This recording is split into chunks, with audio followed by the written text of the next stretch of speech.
As usual, we'll start with our little prayer of gratitude, and then we'll move into the actual healing.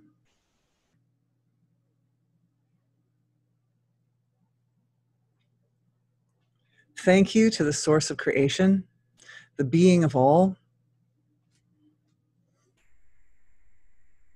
for being this live webinar, and for being the entire field of life force, of living expression, the whole multiverse, for being the multiverse. And in the multiverse, for being the physicality, for our experience in the human condition, and all of our ancestors who have contributed to that, for all the contributions toward the human experience. And thank you to the divine in all of us for blessing our session this morning with the ability to work concisely and effectively and profoundly to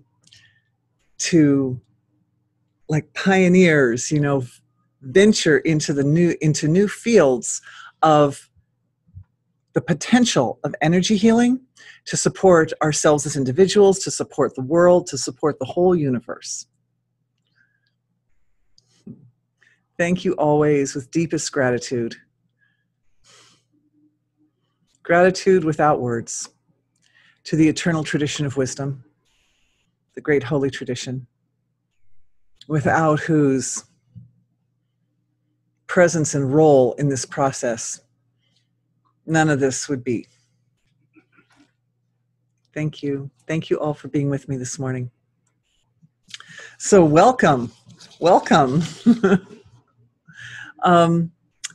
I wanted to, for the new people, start with a quick little 1 to 2 minute recap of what is energy work, and then we'll dive into a recap of yesterday's session, because this session builds on yesterday, so the salient points from yesterday, and then a lot of great questions came in this morning, so I'm excited to get to those and address everything.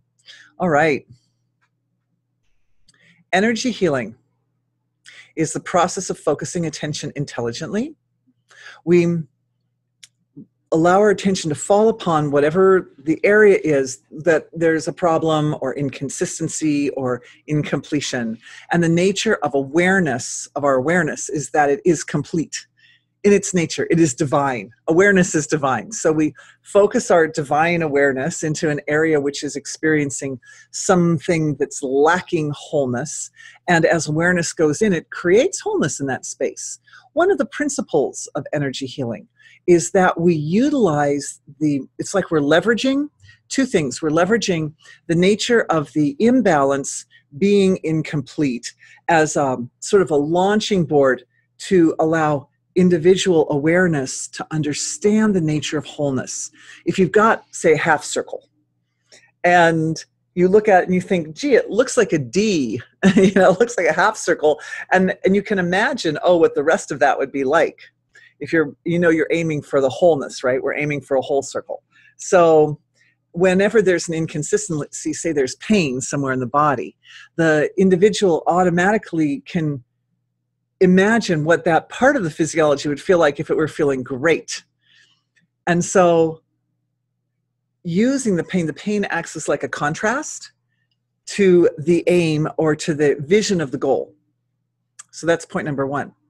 Point number two is that we utilize the nature of awareness to be holistic.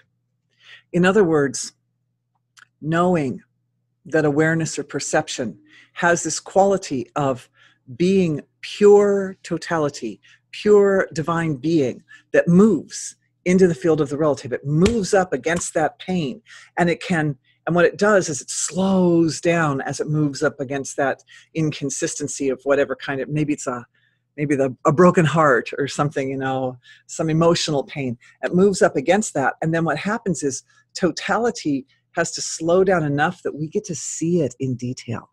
We get to see our awareness. We get to see our perception, and how does it accommodate that pain in order to create wholeness again. So it's a fascinating process. And course, there's lots to say about it, but the important thing that we're doing in these webinars is we're doing it. And we're doing it again and again and again so that everybody gets a chance to start to understand the feel of that process. Sometimes I call it the divine dialogue, because being goes from that state of wholeness and totality and fullness and richness and completeness. And it penetrates into the field of the relative, And in so doing, some ideas of what that totality is that weren't eternally integrated or bound into awareness get lost. When awareness gets into the relative, sometimes we get lost in the relative, right? It's like, oh, such a beautiful picture. Oh, such a delicious meal, or whatever it is that we're putting our attention on at the moment. But the pieces of totality that remain at that point, the bliss of the beautiful meal, of the delicious meal, or the beautiful picture, or whatever, that part integrates. And then what happens is awareness goes back to its home again. It goes back home. And when it goes back home, it reestablishes all the pieces that weren't fully integrated. And so this divine dialogue, this cycle of going back and forth again, sometimes it's known as the hero's journey, right? Because the hero starts at home, and then they go out on the adventure, and then they come back home, but smarter than they were when they left. So this is also the process of energy healing. And in fact, we can probably identify it as the fundamental underlying process of pretty much everything. So, but we're breaking it down now. We're looking at it, because the value of the webinars is that I get to be your voice and give expression to the experience. So on that note, let's dive now into the experience of today's energy healing.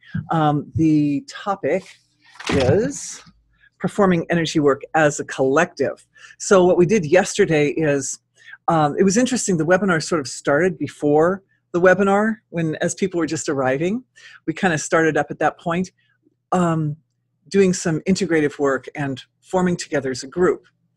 And then as a group, we went and we looked at some different issues that required healing support.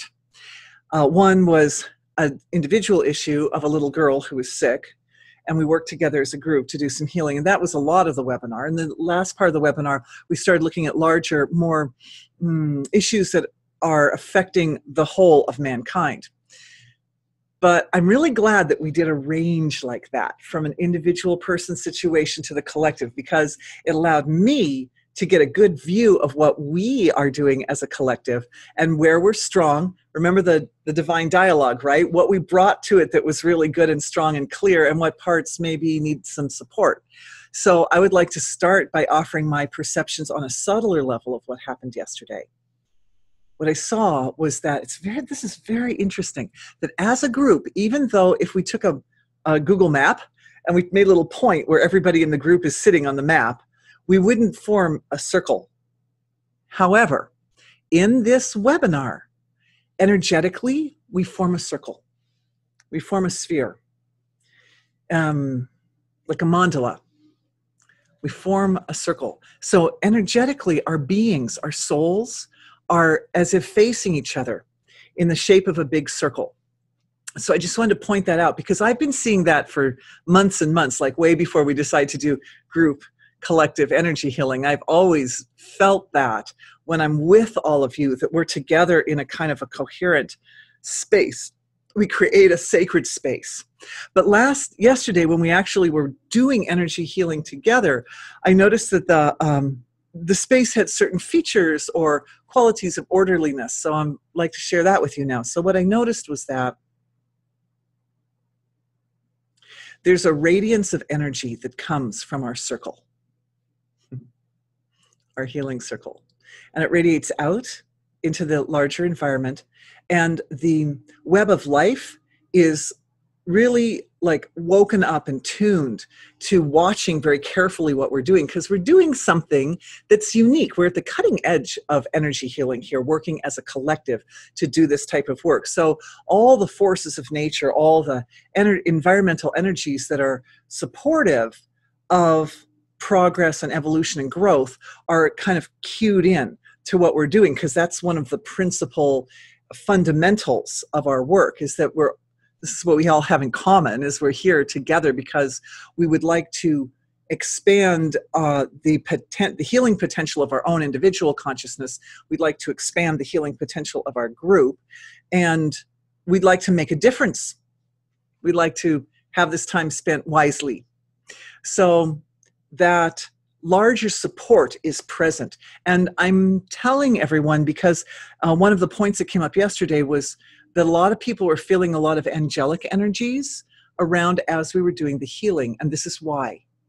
Because that side of creation, that, if we've got something dark that we're dealing with on the x-axis here, on the x-axis, we've got the imbalance that we're dealing with. What it does is it causes an activation or enlivenment of the other side of the x-axis, the angelic side. So we get a kind of a waking up so that balance is created. The center of the circle, it almost looks like an eye, sort of, because in the center of the circle, the energies come together and they go back to wholeness. And at the very center, there's that silent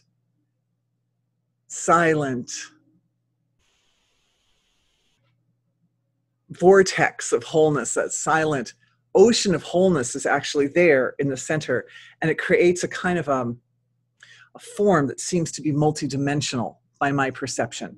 I use the word vortex, but that might not be the best word to use. But there's definitely a very intense amount of integration in the center of the group. So in the outer, as it goes out into the web of life, it's not so much integrated. It's like it disperses. The energy kind of expands and disperses, and it's bringing in that awareness from the environment. But on the inside, it's highly integrative. It almost reminds me of like the density of a black hole or something. There's a kind of a thick, deep force of silence, like a pillar of silence in the center. So we already have that established. And then at one point in the session yesterday, I believe the group was creating a wave of balance to support a healing effect. And, oh yeah, somebody's got a point here.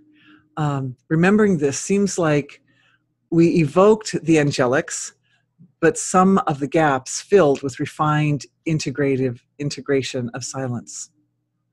Yeah, we talked a little bit about that yesterday, didn't we? The invoking.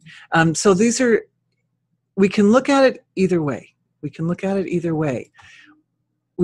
at invoking angelic energies that they're separate or outside, and we invoke them into the space of the healing. But I feel beautiful that we can look from a multidimensional perspective. And this is why it's so good that we're doing this together. This is why, thank you for that comment, by the way.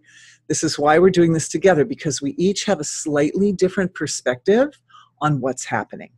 And when you have different perspectives, it's like having multiple eyes open, you see more clearly. So I deeply appreciate everyone's perspective. Thank you so much for that. The other perspective of it, the other sense of it, is that the angelic energies are manifestations of our own being. And that when we're in the healing function, when we're in the healing circle, we are spontaneously awakening and activating that aspect of self. So it's awake and it's alive and it's functioning and it's focused on whatever it is we're looking at. So anyway, that's the recap from yesterday. And if any of you were here with me yesterday, which obviously some of you were here with me yesterday, we were all together yesterday, you'll know that that's pretty different from what we actually went through. So if you want to catch it from a different angle, you can look at yesterday's video recording, which everyone will receive.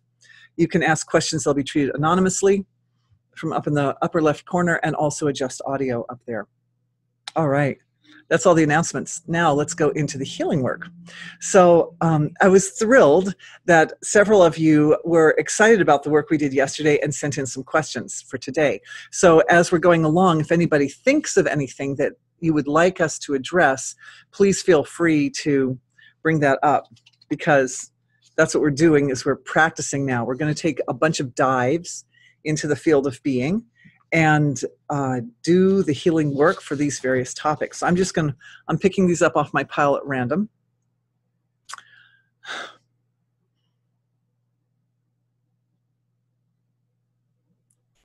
Okay, so this first lady, beautiful, sweet lady, I should just say, she references yesterday's healing session where we did a healing for a young girl who's very sick, and her dilemma to stay in the body or to not stay in the body. So she really appreciated that. Her suggestion for Saturday's webinar is healing for the autoimmune diseases. Beautiful, beautiful question. And we know that a lot of people in America suffer from autoimmune diseases, everything multiple sclerosis, Hashimoto's disease. There are many, many of them, many. The immune system. Okay, so here's what I'd like to start by getting us all.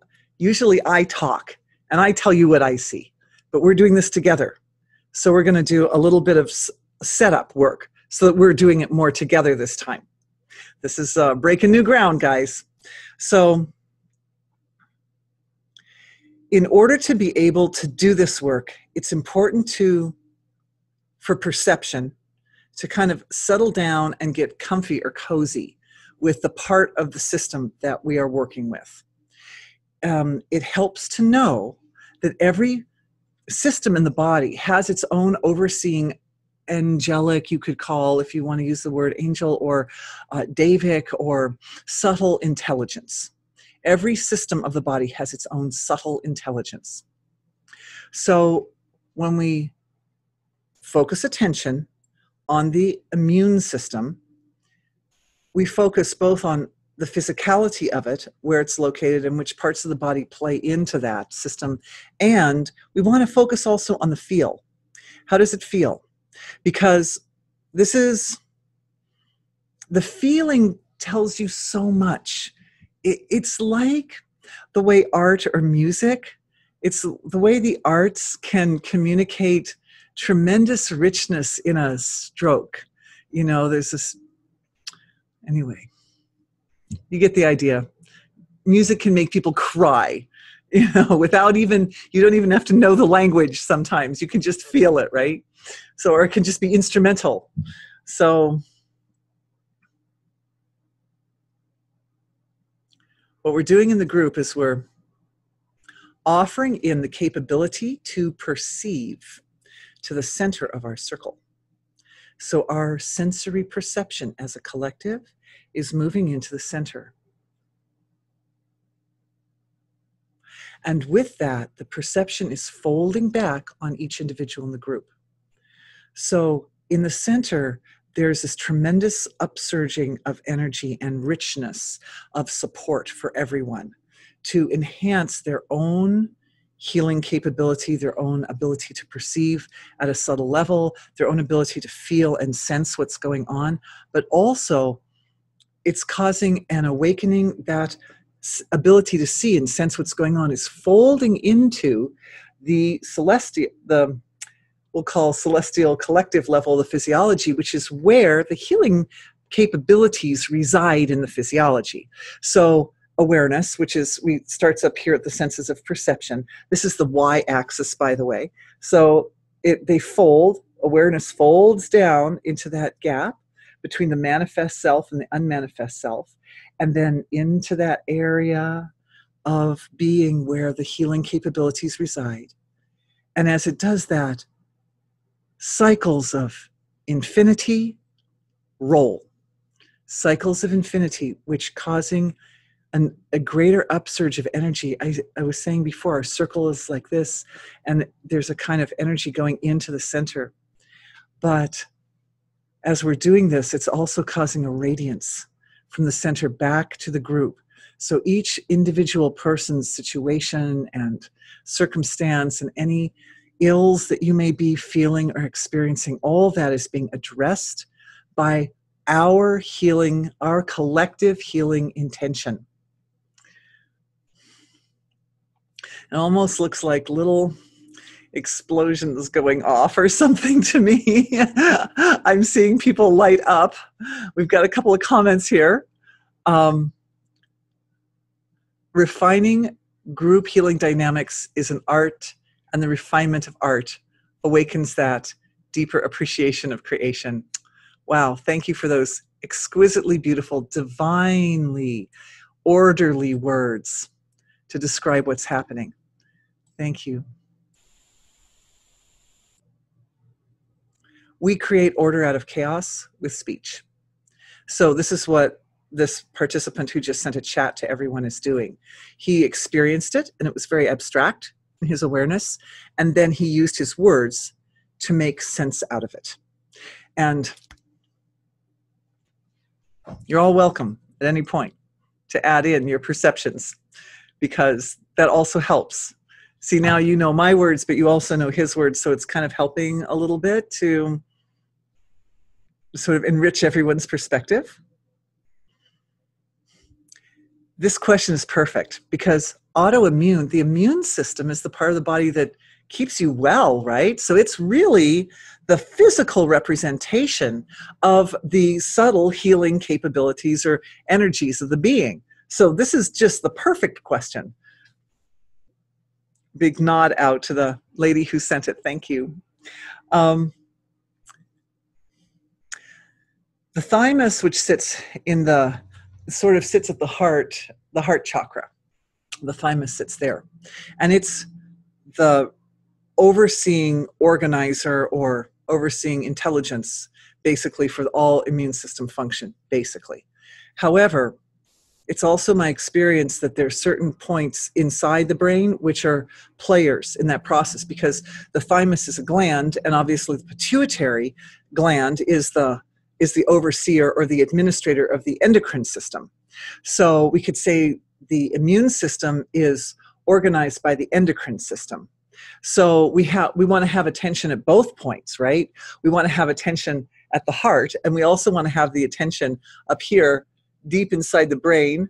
You can Google before or after or now or anytime, a Google image of where is that pituitary gland, and that'll give you a sense. But it's one of the organs in the brain that isn't double. Our brains are generally bilaterally symmetrical, but there are certain organs that are just one, and the pineal gland is one, and the pituitary gland is also one. And then there's the hypothalamus. And the hypothalamus is the silent witness behind the activities of those organs that produce order, that create health, that support well-being. So we have to honor also the hypothalamus, because the hypothalamus essentially represents that silent witnessing quality. Thalamus too. But the thalamus is facing out toward the environment, and the hypothalamus faces in toward the inner reality of the body. So we're using, this is a really important point I wanted to bring up for everyone, continuing lessons on how to do energy healing, right? Because we have human bodies, our human bodies are very important players in the work of helping and supporting to heal others. Bodies are very important because our bodies are reflections of divine being. Our bodies are essentially the home of being. And so they're antennas of the universe, but they're the location from where being is emanating for each of us and for the being, because being of all creation is experiencing itself. It's the whole universe through us. So this is very important. And what happens this is my experience over like decades of doing energy healing work now, when I put my attention on somebody to see what it is that's they're experiencing or what needs to be addressed in the physiology. In this case, we're looking at autoimmune diseases, or we're looking at how to activate the highest intelligence of the immune system. Autoimmune disease, highest intelligence of the immune system, right? So that's just one line on that one part of this diagram. We feel it. We feel it in our own bodies. Now, if somebody's very ill and you don't want to be very ill, the thing is that it's important to keep the perspective that we feel the way a mirror reflects. I have a mirror. We feel the way a mirror reflects, that the mirror doesn't become the object that it reflects. The mirror remains a mirror. But it has that capability of seeing the thing and then having a kind of resonant reflection in one's own being. So this is important because the ability to reflect is a quality of divine being. This is very important. The ability to reflect, I'm saying it again, the ability to reflect is a quality of divine being. What do I mean by that? What I mean is, being stands alone, basically. Being stands self-sufficient, totality, complete. There's nothing broken, there's nothing unhealed, there's nothing wrong. And it has the ability to reflect everything in creation and anything in creation. So when the energy healer goes into reflection mode in order to see what's suffering in the other person, it's not that the body takes on the illness. It does not take on the illness. It reflects it the way a mirror reflects it, because it's possible to see inside another person's body only when awareness is established in being. When awareness is really deeply established in its own natural inner silent state of wholeness, then perception can penetrate into the deepest level of the physiology of someone else or a situation. Some of the questions are about collective concerns and so forth. Then it's possible to really penetrate. To whatever degree one is not established in silence, to that degree one is not able to penetrate awareness. So what that means is however much you can see, that's how much your awareness is established in being, and it's safe. This is the key. This is the key. This is the key. This is the key. I'm so excited to tell it to you. I'm so excited because it's been an area that people have not understood. You know, there have been traditions of healing where the healer experiences taking the illness into their own body. And I'm not saying that that's a bad thing necessarily, if that's the tradition and that's the tradition that's been for centuries upon centuries, and those physiologies are cultivated to do that work and they have their ways of releasing, then that's fine. But for us, this is powerful. Awareness, established in silence, looks at the immune system. And as we look at our own immune systems become beautiful. They become awakened and activated with the light of being. They become strong and balanced. And the cool thing about the immune system is it's one of those great systems of the body that has that ability to face darkness like a hero, like the hero's journey, right? Like the hero, he goes out and he faces his greatest fears and at the same time has all the capabilities to overcome that. So success, because wholeness is created. So wholeness being established in everyone's immune systems. Beautiful. Now what is happening, the mechanics are that we are using our bodies as an instrument to create health and wholeness, right? We haven't even started looking at the autoimmune disease of others. We're just looking at our own physiologies and we're experiencing what does that mean to create robust, buoyant, complete total health in our immune systems. Each one of us experiences it slightly differently. That's why I'm just so grateful that we're doing this together. So from our own unique individual perspectives, we're able to then focus attention to the issue of autoimmune disease. So silently bringing awareness down into that field of autoimmune disease. The immune system is the protector, and this is about not feeling safe, right? That's the first thing I'm seeing is people with autoimmune disease generally do not feel safe. And the lack of feeling safe comes from lack of trust. There's a lack of self-trust. It's an old tradition, particularly in the West, of trusting logic and trusting the intellect and trusting the senses of perception and considering the heart to be fickle and not trusting the heart. But we know that the thymus sits in the heart chakra. So some clearing in the chest, clearing for the heart chakras.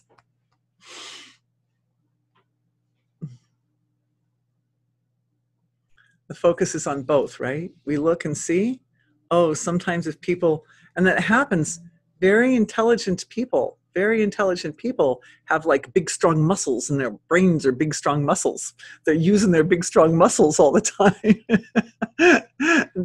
then to be able to go in there and soften in that area to trust I'm looking out into the whole field of mankind, because this is a general question about autoimmune disease.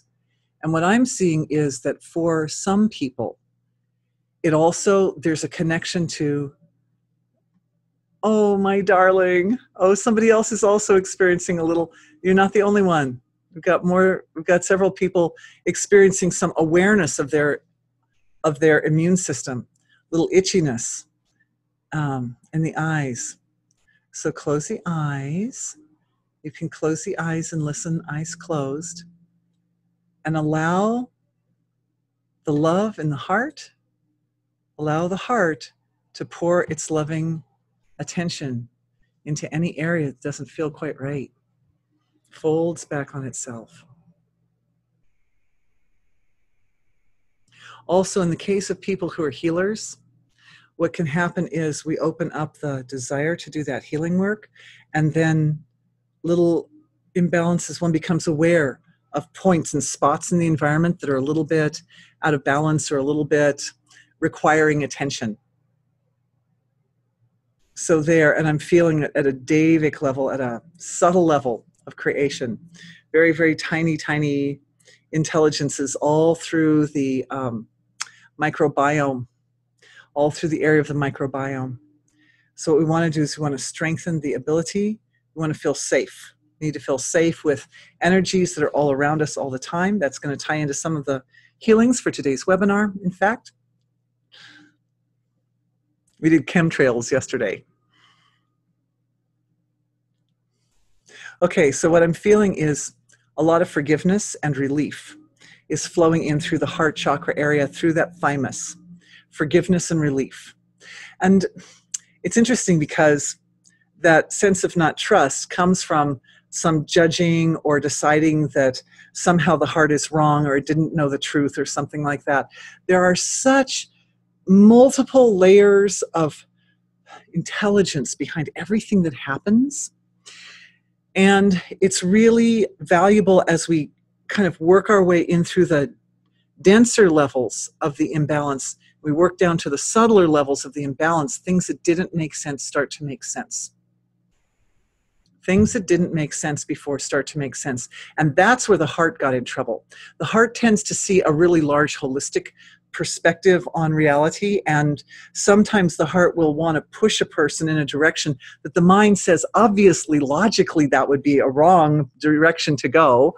And it just is. It just is what it is. I had a big aha, like yesterday is an example. I'll give you an example because that was kind of an abstract statement. In 2010, I believe it was, I had a terrible accident. I broke my arm. It was, I don't know if you can still see there's some scarring in there. I had surgery. It was not fun. It was not fun. And somebody I love very much was responsible for that. You know, they actually performed the action step that caused a large thing to come down. And so at the time, both myself and the person who loved me very much felt terrible about what had happened. And you know, I mean, I wasn't blaming anybody, but didn't understand why the arm had to break so severely, multiple breaks and surgery and all that. Why? And I got the answer 2 days ago. What I realized is that I hadn't recognized that as people grow older, they really do change. We change as we grow older. And this person who, when I knew them when they were young, they were so soft and tender in a lot of ways, but their nature is that this was looking at the Navamsha chart. This is some Jyotish, right? So we looked at the Navamsha chart. Their nature as they got older was to become like a warrior. So I didn't realize that because all I'd known that person, they were so soft and sweet, but as they get older, they're a warrior, but they're a warrior for the good. And they wanted the very best for myself and for my family. And my issue at the time was that I was putting music, which was my field that I was working in, ahead of energy healing. And I knew it was wrong. I knew it. For 2 weeks, I had been waking up after every single night for 2 weeks. Every night, I would dream that I had to stop doing music and I had to focus full out on energy healing. And I was like, it's the holiday season. Musicians are busy in the holiday season. I was resisting. And then that morning, I had a very clear vision of being in a terrible car accident and breaking most of the bones in my body. I was like, no, I don't want that. So I went in and I was doing some energy healing on it, right? And I was like healing the bones and not letting it happen and not letting, this was winter and the driving was terrible and the chance of a car accident was completely possible. And so I thought I cleared it all out. But I missed a spot. I missed a bone right there. But this person who is responsible for that, he had to still bring that blow. And that was a warlike blow. That was that Mars energy in his chart. He became like a warrior and he had to get me to move over in a warlike way. And when I realized that, and now I look back and I realize what a massive blessing it was. That I wouldn't have traded that experience for anything. At the time, it was like, oh my God, my arm's broken in 2 places at least. But, you know, it was like, you know, why? But now I look back and I'm like, I was being so stubborn that just had to happen like that. So there's a concrete example. Thank you for listening patiently. Back to the immune system. These are issues. Autoimmune means self-attacking self, and self not trusting the ability to heal self, not trusting the heart, not letting the heart do what it needs to do. And then sometimes what happens is that area of the body becomes like a warrior. It becomes like in battle. It's in battle all of a sudden. Inside, there's a battle going on because there's some element of that individual not moving in the direction of their destiny. So we want everyone, the antidote and the strengthening for our immune systems is to align with destiny. If we're aligned with our own destiny, then no part of the system, even the most loving part, has to become an enemy to attack. Alignment of destiny. Easy. This is the cord of light that runs through the middle of the body, and in that cord of light, there is an aspect, like 1%, which, and I'm looking at it in our circle with everybody's cords, right? So the cords are pouring into the center of the circle.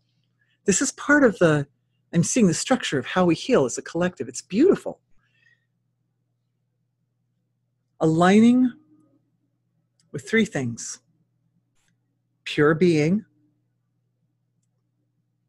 the aspect of pure being, the amount, the quality or quantity of pure being that is within each of us, because we each carry being in us as the life force in us, as the soul in us. So pure being at a universal level, pure being at an individual level, and conscious mind, the intention of self. to come together, 3 in 1. They make a 3 in 1 reality in the cord of light, because that's what keeps us grounded and connected to the universe, the physical universe, and it also keeps us connected to our own divinity. So that cord of light is that point of contact. So awareness to the point of the cord of light, and everyone's center, it's the center of you, right? Everyone's center is the center of the group.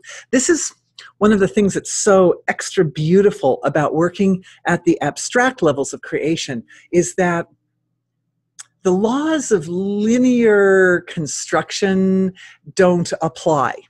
So we have our circle, and we have our silent center in the middle of the circle, and each one of us is both the silent center and the circle.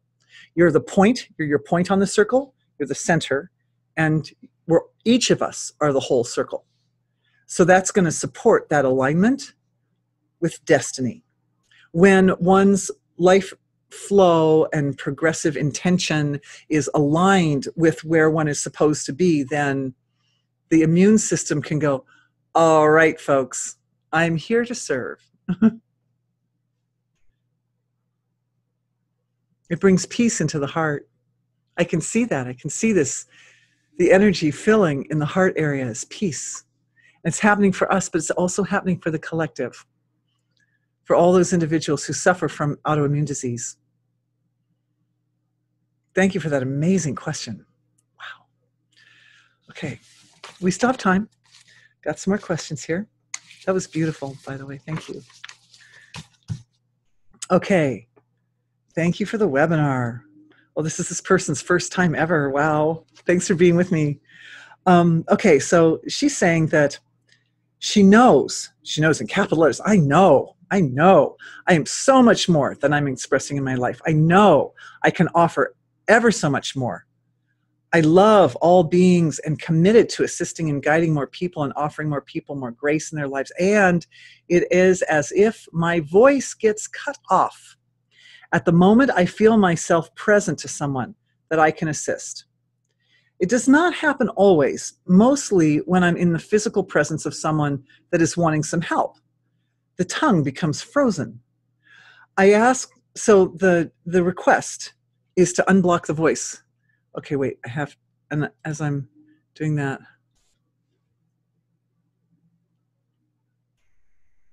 beautiful. Okay, I'm just checking the chat, guys.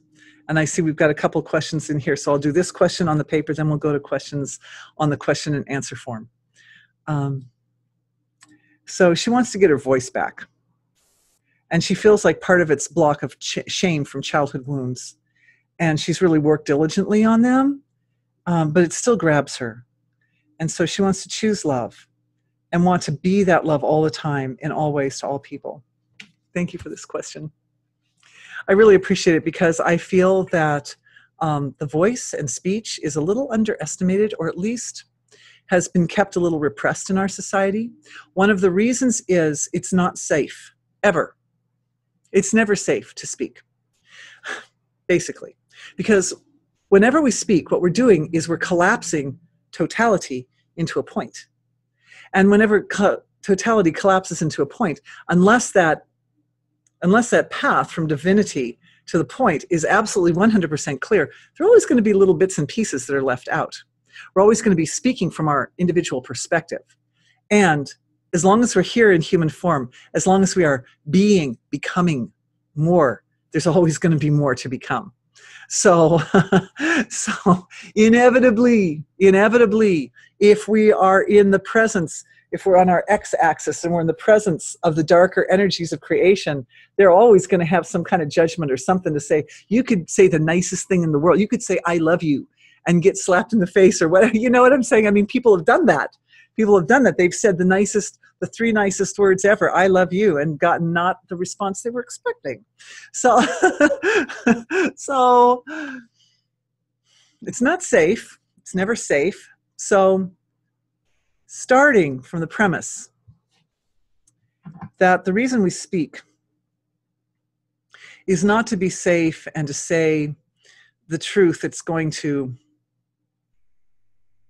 necessarily cause a situation to come out a certain way. And here we need to get into the mechanics of the healer and the person who's being healed, even if it's yourself, or any speech, is that people hear from their level of consciousness. And they hear their own inner wisdom. So if you speak what you feel is your inner wisdom, then it's something that is affecting you, not them. They hear what they're supposed to hear, whatever that is. And I don't know how many people have had the experience of being in a conversation where someone's talking about something that doesn't really interest you a lot. You know, like every once in a while I'll find myself in listening to people talking about sports or something that's not my major focus of interest. And what I find is that they think they're talking about last night's football game and which players were the most amazing. And I find myself understanding information that's pertinent to me. And it may not have anything to do with football at all, but because the whole universe is a giant fractal and everything reflects everything, then they can be talking about football and very engaged in the fascination of that particular area of interest. And at the same time, I can get exactly what I needed out of the experience. And so that's how it is when we speak. The degree to which the speaker is able to impart information that's really useful to the listener is through the connection of the heart. If the connection of the heart is tender and it's open, then the listener is able to hear their own heart better. When there's an element of trust and comfort and safety, and I know this person is absolutely here dedicated to my well-being, then it's so much easier to feel in your own safe space. And then whatever words come out, they will carry that feeling with it. And that feeling is what actually opens up one to one's own intelligence, one's own wisdom. And one's own wisdom is an integration of the head and the heart and the gut. Our wisdom comes from those 3 points. A wisdom, let's say one's own wisdom comes from the field of pure wisdom, the field of being. That's the source of all wisdom. But in our bodies, in our physicality, in our human condition, we keep a balance of the way these 3 points of perspective view the universe, basically. And the throat chakra, the area where the voice comes out, is exactly between the heart and the head.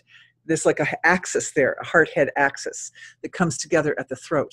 So just looking now as a group, as our collective, we'll put the throat chakra area into the center, into our awareness. And what we need there is self-trust. When children are little, they have to be socialized because children don't have any filters when they're little. So whatever's going on, man, out it comes. And that may or may not be appropriate. So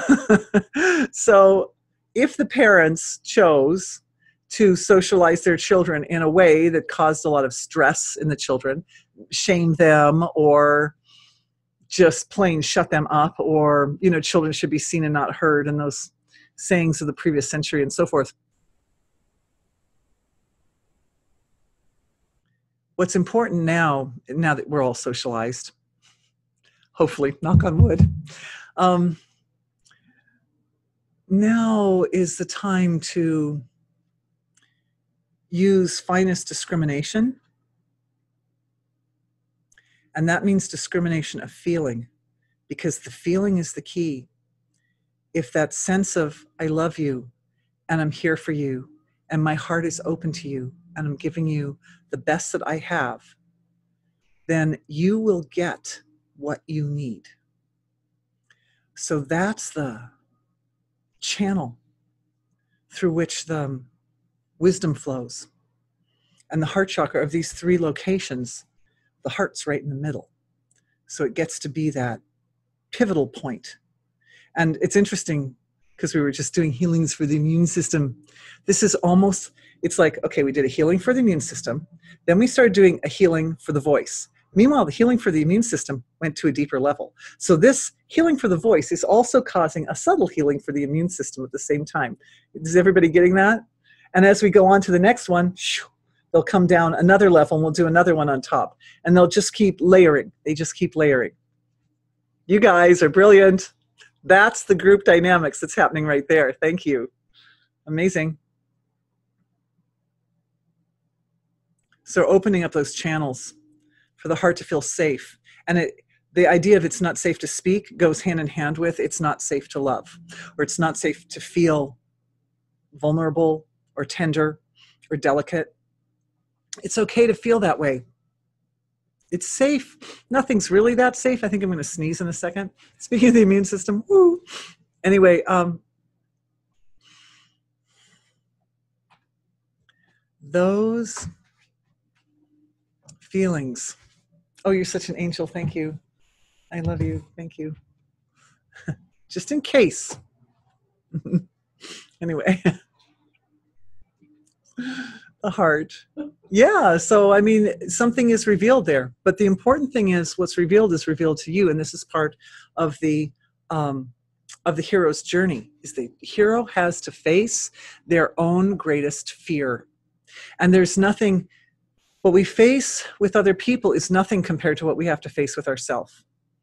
So in the end, because all information is inside information, because whatever the teacher speaks, you're getting what you're supposed to be getting. That's the big fear, is that I'm going to have to face my dragon. I'm going to have to face the inner monster, the thing that scares me the most. But the thing is, we don't get a chance to rise to our greatness unless we do. This, for me, was part of that. You know, facing that situation was part of me facing down my big fears. It's a big fear. Oh, I'm so comfortable doing music and I'm so afraid to go just really full out, you know. Now that I'm through the surgery, it's easier. Okay, so the voice. There's more on the voice, and I probably, everybody should know that I have a knowledge base on my website, and that I've written hundreds and hundreds of pages for the knowledge base. It's not completely up yet, like not all the pages are up. Maybe, I don't know, 50 pages or 30 to 50 pages are up, but each one will have specific autoimmune, voice, each of the different areas with healings to go with them. So thank you for your ideas. We'll keep expanding that and reformatting it, repackaging it so everybody can get it in as many ways as possible. Okay, here's another question. Hi, Dorothy. She loved the webinar last night. Yeah, it's very exciting. We're doing this as a group. She loved how I explained to the group, group consciousness can help and give some, oh, and I gave that historical reference in there. Yeah, that was interesting. That just came up this week. And so I'm glad you like that. Everyone have to look at yesterday's webinar to catch the historical reference. Anyway, for today's session, she'd like to bring up a concern for the use, this is good, this is an important one, for the use of nuclear powers that some countries who seem to be a bit less refined, to put it sweetly, are experimenting with. And even for our own country, where our president seems to react instead of weighing the situation and looking for the most life-sustaining path. I love how your question includes the antidote. Life-sustaining path. Now there's a set of 3 beautiful words, right? If there is a way to bring safety to this area that has such potential for mass devastation. Thanks again for giving us the beautiful experiences in the webinars. Thank you for that awesome question. This is the kind of work that I feel that our group has the potential to address, because there are certain challenges that our world faces that are so big that any one of us, even the best energy healer on earth, even, I mean, we can just look through history. I mean, there are people on earth right now who are enlightened, who are fully awakened, who are in a position, and there have been through history, who have been in a position to heal the whole world, and yet it didn't happen. And so that's one of the questions my kids bring me sometimes. You know, they're like, well, if I got enlightened, I would just enlighten the whole world. Like, and how come nobody's done that? And the answer is that, oh, I promised I was going to go to questions out there. I'll go to those in just a minute. The answer is that there are certain challenges that we face collectively, which are asking us, remember finding your destiny? Remember the idea of finding your destiny? Our destiny is to work together to eliminate those challenges. If it were the destiny of one single individual to single-handedly save the whole world, it would have already happened. The fact that it didn't happen is because it is our destiny to learn the lessons that working together as a collective affords. So we're just doing it. We are boldly facing the dragon. We're boldly facing our greatest challenge, and we're doing it. So let's now, as our collective, first what I'm going to do is I'm looking at the circle of our healing circle. We'll call it our healing circle. And I'm asking, is there anything that the healing circle has to do prior to approaching this particular very large topic that would be necessary in order to ensure success and safety?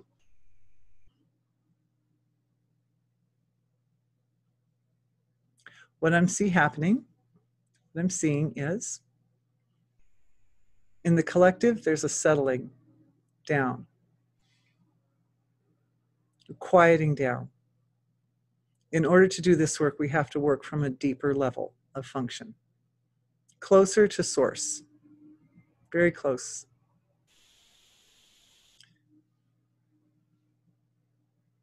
I'm seeing adjustments being made at a physical and material level of individuality to support the ability to look into something so challenging and be unaffected.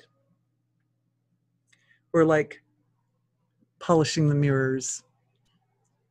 Think of it as polishing the mirrors. And I'm feeling very interesting. It feels like it's starting at the root of the physiology. This lovely energy is coming up through Mother Earth into our physiologies. It's sublime. It is very, very light. We think of earth energy as kind of heavy, like earthy. And it is coming up through the earth. It is a message from the intelligence of earth to all of us in our collective group, in our healing circle, of the support, the level of support and appreciation that we have from the earth. You know, the thing about the nuclear powers, the nuclear bombs and so forth, is the effect on humanity would be devastating, but the effect on the whole earth would be devastating. So what we're receiving right now is a connection of our healing circle with other healing circles. Earth has her own way that she forms her immune system. I knew those two other healings were going to stay in there. So she's forming she has immune system circles. She has circles of healers. Yeah. This lady is saying that's exactly what I'm feeling too. It's like a warmth. And it feels like it's coming up through the lower part of my body. Way cool. High five. High five to England, man. That's great.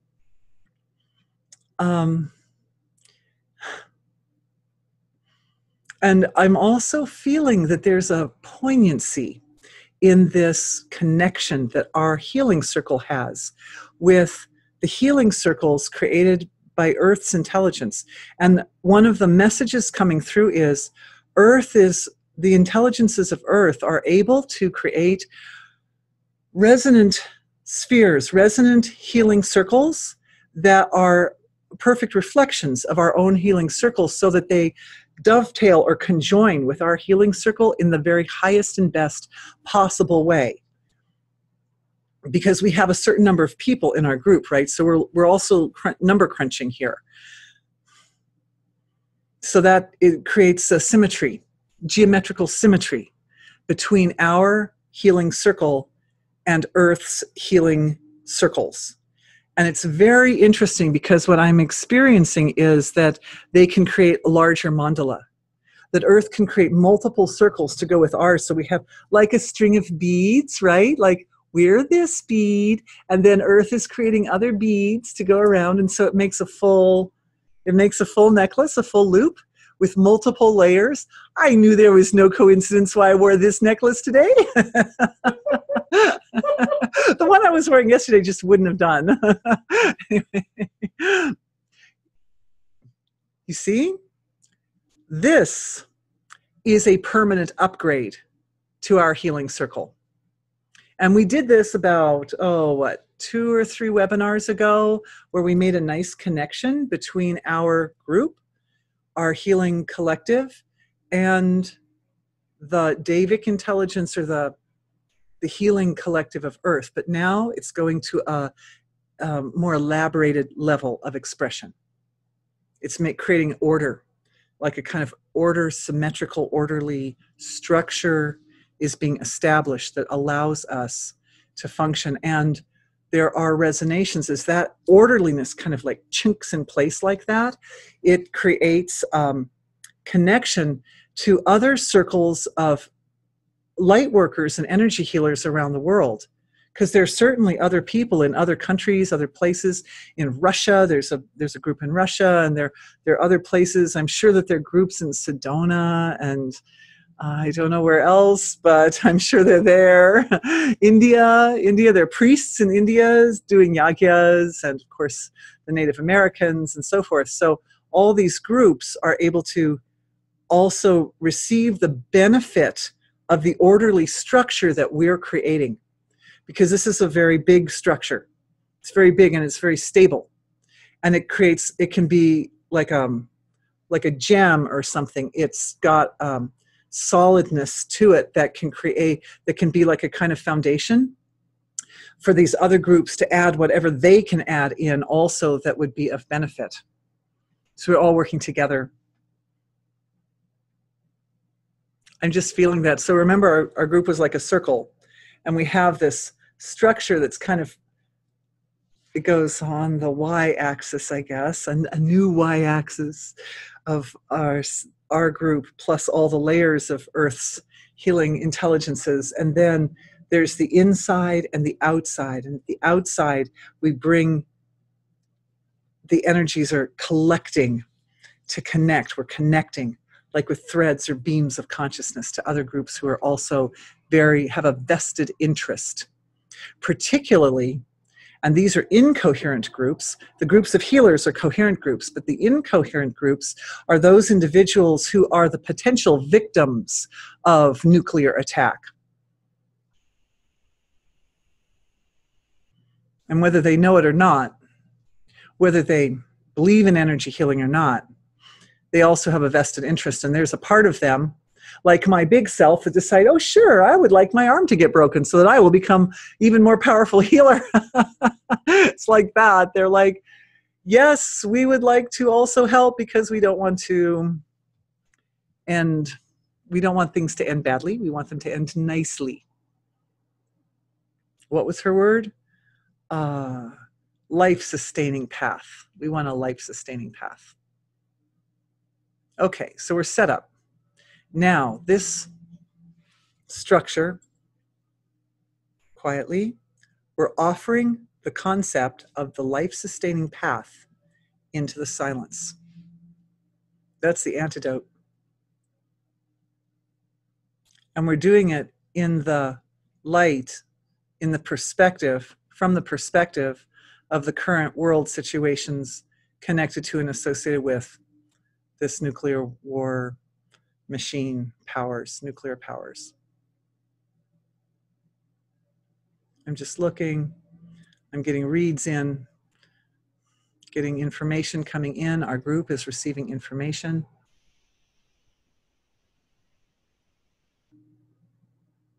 We have to clear a lot of fear. What brings devastation and destruction are individuals who are gripped at the dark end of the axis.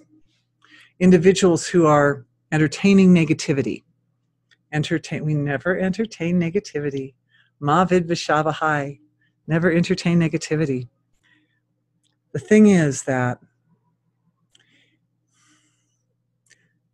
the goal is to entertain being. The goal is to entertain totality. It's not about negativity or positivity. Remember yesterday we talked a lot about how these are the engines that they churn because they're pulling in opposite directions. And they churn the field of consciousness, which allows the manifestation to come forth. What we're doing is we're stabilizing balance between those. So this engine that produces all this energy supports the manifestation of divine wisdom. Truth, as it emanates from the field of being, is one of those things that really does bring comfort. It really does. It's I would say the best antidote to kind of pull people out of those dark spaces. The gaming industry has created games for children, for young men, that are set in dystopian realities. There are a lot of them. There are a lot of them. By comparison, there's a tiny, tiny fraction of games that are set in heavenly realms where you get to fly around with angels or something. I don't even know if there is a game like that. But there are so many games that are set in so many different types and varieties of dystopias. Dystopias.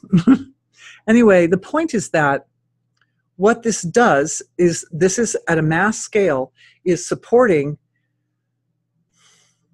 the gripping of those darker realities into the consciousness of self. And for the young men, and I've talked to them because my sons play those games. For them, their goal, they're using it the way we're doing energy healing. They're not immersing themselves in those dark realities in order to get stuck and trapped and lost in those realities. They're immersed in those realities because they are ever working back and forth with that level of reality to try to figure out, how do I establish wholeness? How do I get back to safety? How do I save these 50 people who are trapped in this dungeon or whatever? That's what happens. So that's what they're actually doing. And they know that. They know that. And they're brave, because those of us who are more grown-up-y wouldn't like to look at a screen that's full of all kinds of dark, creepy things. Creepy things you have to cut their heads off or whatever. So God bless every generation, right?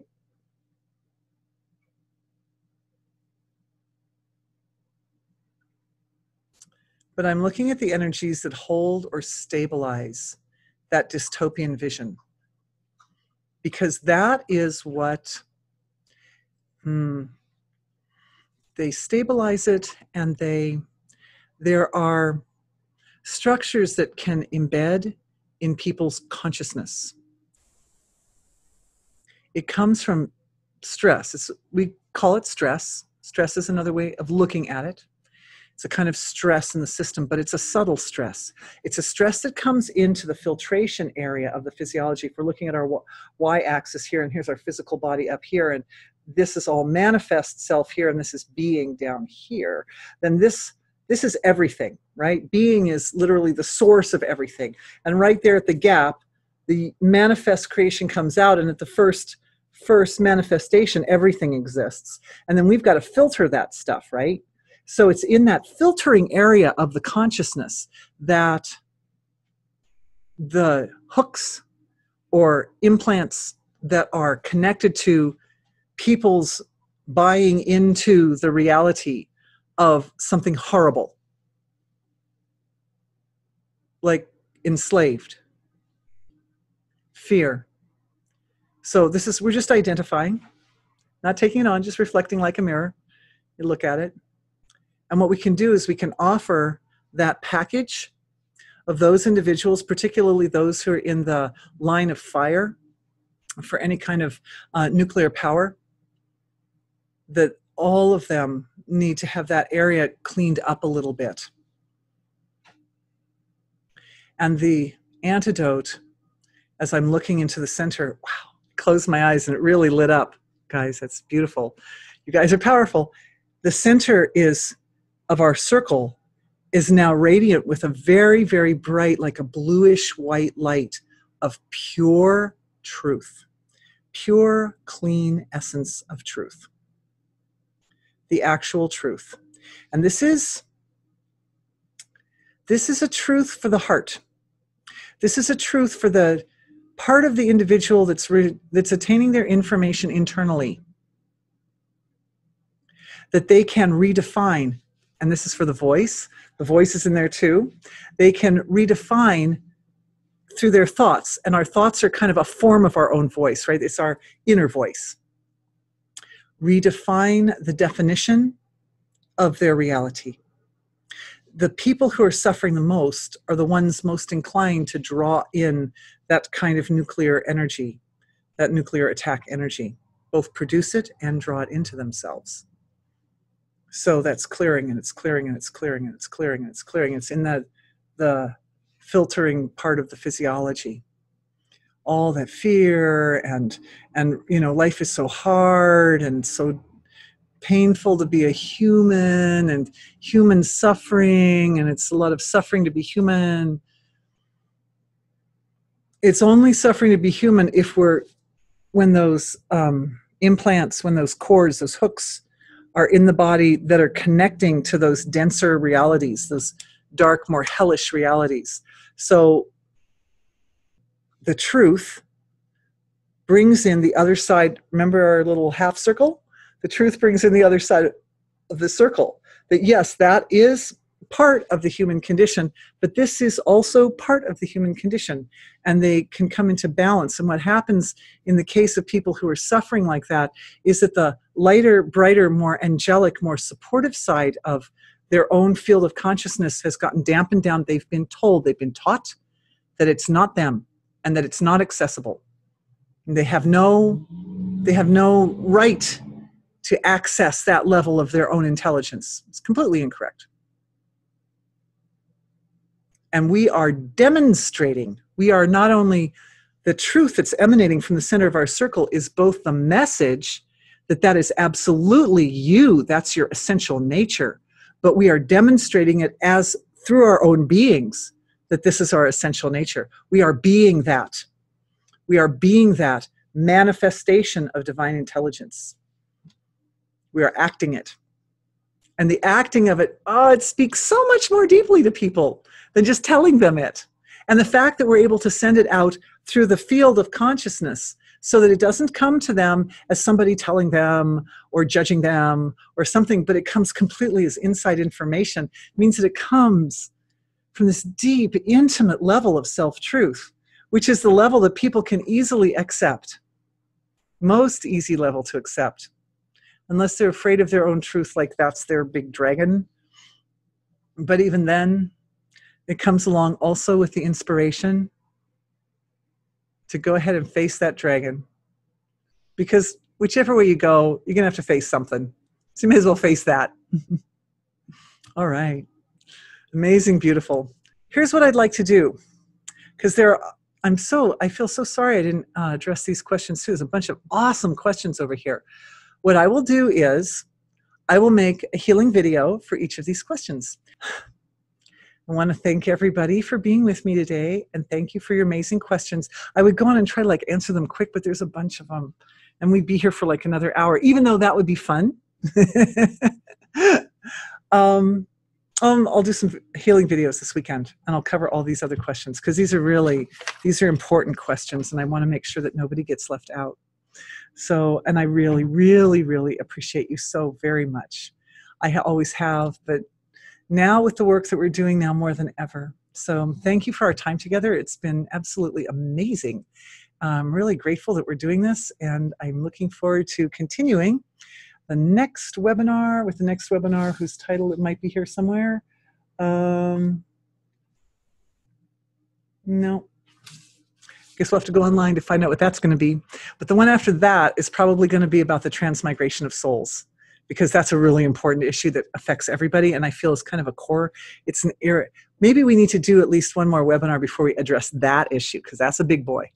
Anyway, let's see what the news tells us. We did some good healing for nuclear powers being angry at each other. Let's see what happens in the next week or so if things soften up a bit. See you soon. Bye. Thank you.